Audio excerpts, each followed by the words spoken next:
आप लोगों ने हमें माफ कर दिया, हमारी सारी गलतियां दरगुजर कर दी। अब हमें प्लीज वापस इस घर में आने की इजाजत देते। भाईजान क्या हो गया है? मैं तो पहले ही अब्बा जी से बात कर चुका हूँ।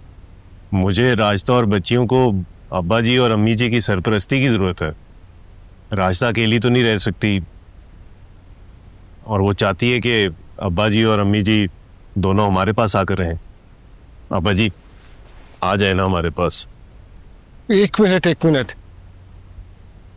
अम्मी अब्बा जी मेरे और लैला के पास आकर रहेंगे और वो हमारे पास आकर रह भी चुके हैं। अब्बा जी अम्मी जी हमारे पास बहुत कंफर्टेबल और खुश थे, इसलिए तय है कि आप हमारे पास आकर रहेंगे। क्यों भाई, तुम तीनों का ही हक है, बेटी के पास भी आके रह सकते हैं अब्बा जी। क्यों अकमल? एक मिनट, तुम सबके खुलूस और प्यार का बहुत बहुत शुक्रिया, लेकिन शायदा और मैंने पहले ही एक चीज डिसाइड कर ली। क्या मुझे? वो ये कि आज के बाद ना मैं और शायदा किसी के पास रहेंगे और ना कोई हमारे पास रहेगा। क्यों अब्बा जी?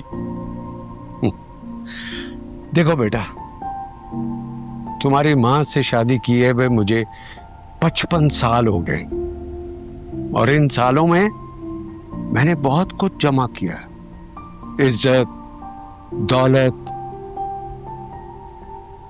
लेकिन कभी तकसीम का मुझे ख्याल ही नहीं आया। यानी कि जिंदगी की भाग दौड़ में मैं तकसीम करना भूल गया और ये भी भूल गया कि तकसीम करने से चीजें कम नहीं होती, बढ़ती हैं।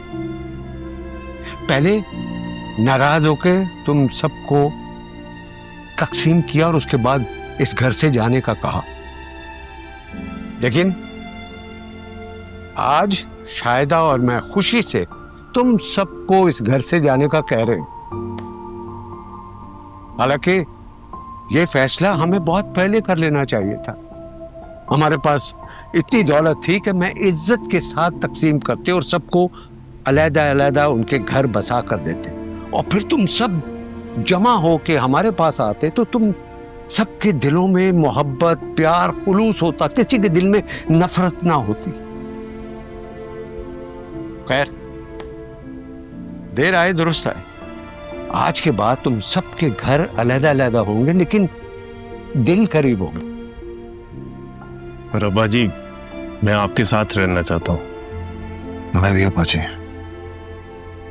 मजीद, अगर तुम सच्चे दिल से मेरे साथ रहना चाहते हो तो मेरे घर के दरवाजे तुम्हारे लिए खुले हैं।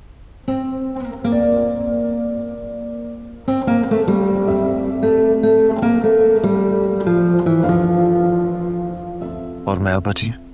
अमित तुम नहीं, मजीद, राजदा और बच्चों के होते हुए तुम इस घर में नहीं रह सकते। हाँ, अगर तुम मिलने के लिए आना चाहो तो तुम्हारे माँ बाप का घर। ठीक है? थैंक यू भाई, शुक्रिया। शाबाश।